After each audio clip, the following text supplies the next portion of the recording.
વર્ગ 3ના કર્મચારીઓને આઉટસોર્સિંગથી રાખવાનો સરકારી આદેશ થયો હતો, પણ એનો ભારે વિરોધ થતાં કલેક્ટર કચેરીમાં એ ભરતી પડતી મૂકવામાં આવી અને કાર્યક્રમ મોકૂફ રહ્યો.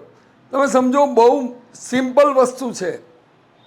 નોકરીમાં જો કર્મચારી છે તો એ માણસના 25 લાખ ગ્રેજ્યુટી ફંડ જમા છે, ત્યાં એને ટેબલ નીચેની કટકી કરતાં 100 વાર વિચાર કરવાનો છે.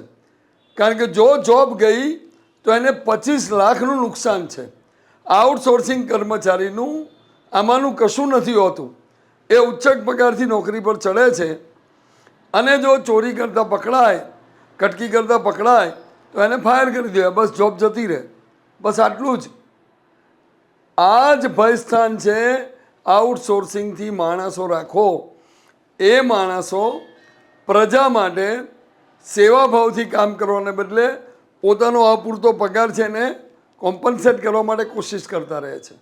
આ હકીકત છે અને એની સામેનો ઉહાપો પણ યોગ્ય છે.